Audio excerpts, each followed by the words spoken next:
Okay, hello, hello. I'm going to open up the chat here. Live stream chat. See if we're on.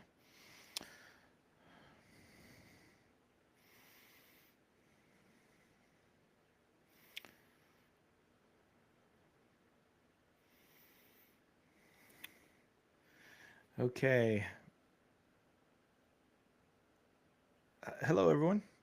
I wanted to share with you something pretty exciting that I think we've got going on, and I just want to give you a little bit of context on uh, the why. So, one of the things that we've realized over the years is that a lot of people have a lot of different ways to modify, and we are okay with that. Obviously, we have our favorites. So, Advanced 3D is a reseller of Geomagic Freeform and Geomagic Freeform Plus. So that's our favorite.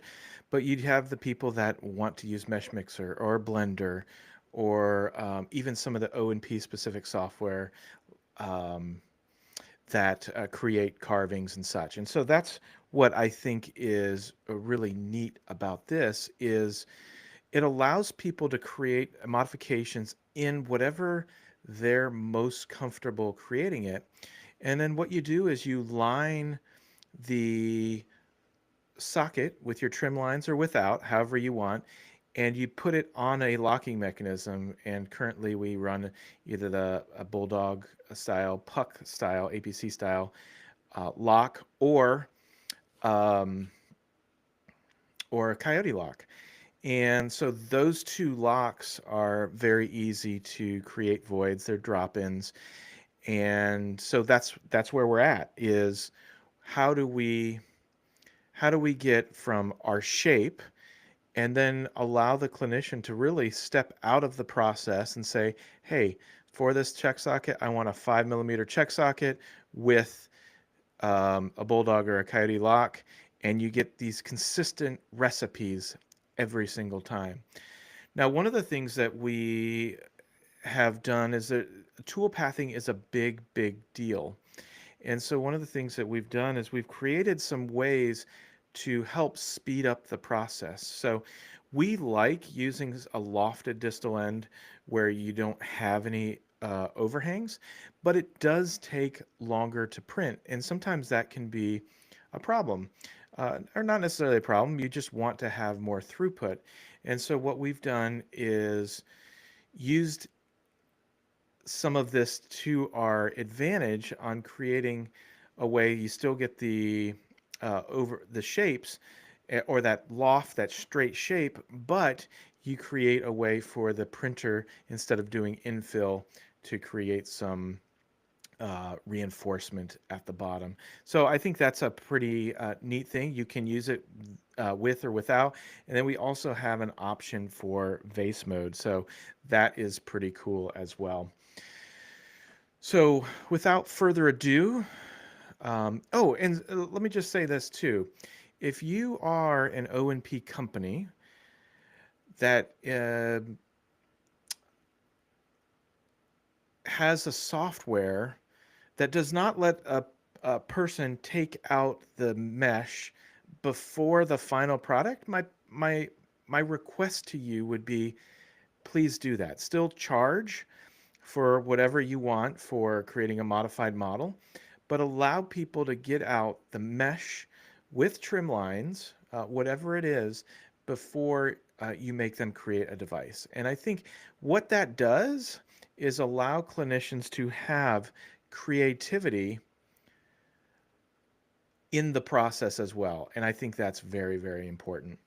So let's go ahead and move over to the shape generator. So I'm going to go here. I'm going to make myself a little bit smaller here. And so here's what we've got. So I'm going to do a Coyote lock. We're going to upload an STL file, and I'm pulling an STL file in from off screen just so you can't see my um, different files.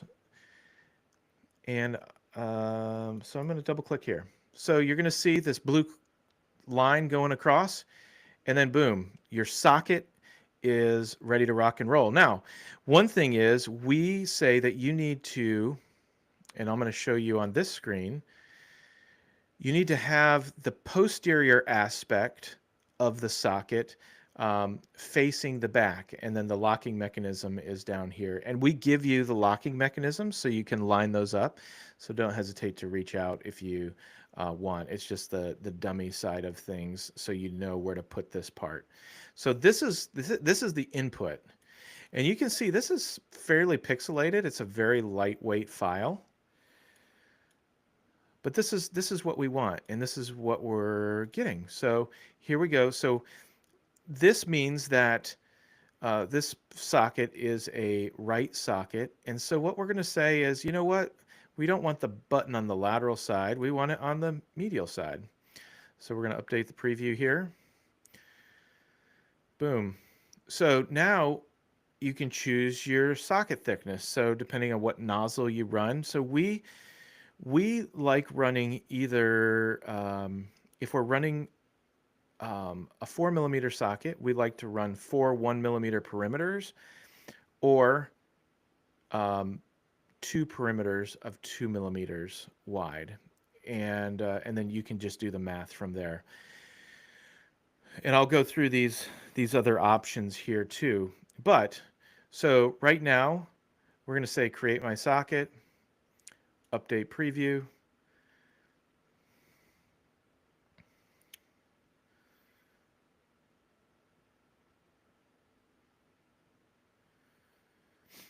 And so right now, all in the background, what we're doing is we're taking all this data that's visualized and we're making a socket. And so there's your socket. So this is a lofted socket, ready to go, watertight, beautiful. And look at these edges. I mean, they're just gorgeous, ready for FDM.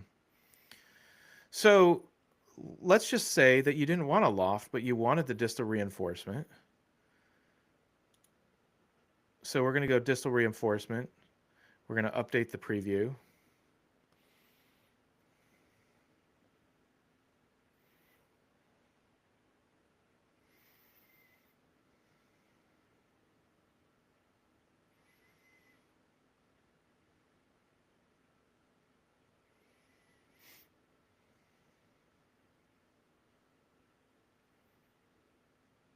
And now you have the distal reinforcement. So this is a mathematical equation that we've created.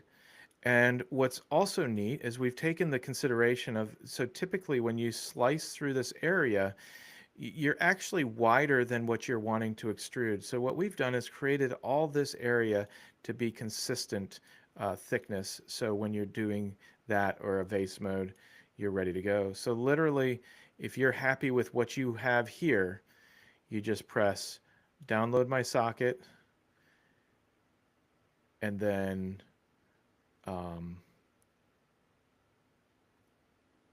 I'll actually, let's see, how should I open that? I'll just open it from here.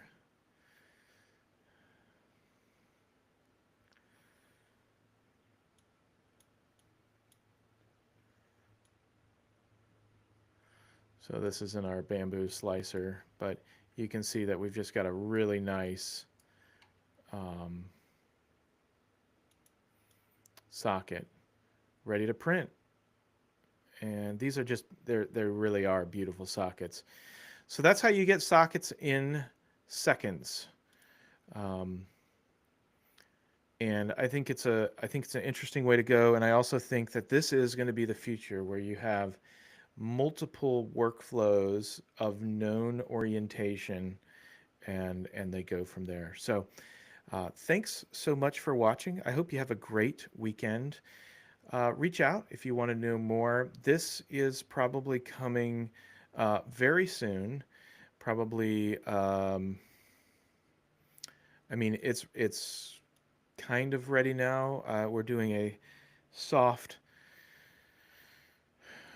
release kind of internally with some clinics that we're close with, and then we'll be rolling it out to other people as it see fit. But this is some of the things that we feel is exciting and will make sockets accessible. And speaking of accessible sockets, actually, we have this feature called split socket into two printable pieces. So if you have something that has a um, doesn't have the Z height to do a full BK, you can actually do this. Um, and there's just so much going on in the background for the socket with two printable pieces, but we'll show it to you here.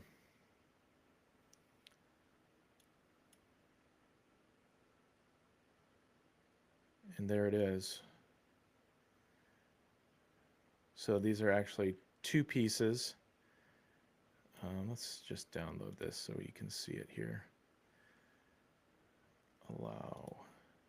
So there's two files that happen. And let me just take this off real quick. So file, import. I'm going to show you both of these.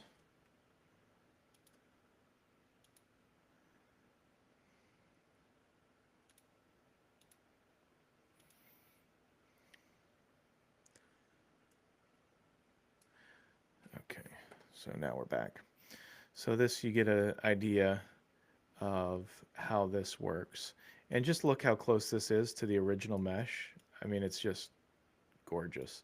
So I'm going to actually pull that off so you can see. So you have two pieces, the lock's still in there, but they kind of go together. So you've got this pretty good overlap here. So for those of you that they're thinking like, hey, could we do something with flexible sockets and not flexible sockets? Sure, yeah, give this a shot. I think it's interesting. And then you have the distal section there with the opposite of this. There's a lot going on here, and the cool thing is it's all automated very simply for you. So that's the two-part socket. Um, the last thing is if you don't want the trim lines and you're doing just strictly a vase mode sort of thing, we're going to update the preview.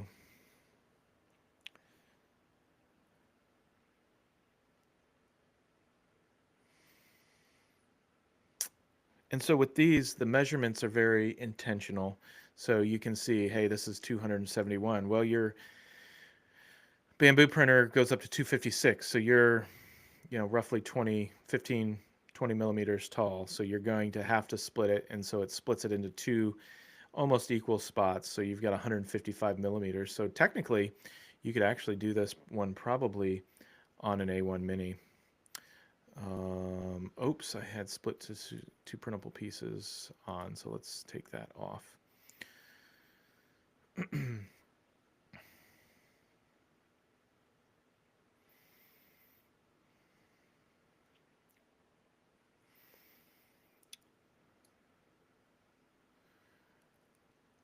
That was interesting that it did it in vase mode. That'll be the fun part of, it's not necessarily a bug, it's just, these things, so we probably should exclude it. But so you've got the Coyote vase mode, and so this you wouldn't necessarily have the trim lines, but you can also see that this changes mathematically as well, depending on what your socket thickness is. So this is pretty exciting for vase mode, and then you cut your own holes in there. I think it's a very interesting way to do things. But yeah, so take a look at that. And yeah, let me know comments, questions, suggestions. But we feel like this is just a super clean way to go when you're talking about different ways to get a socket that is usable.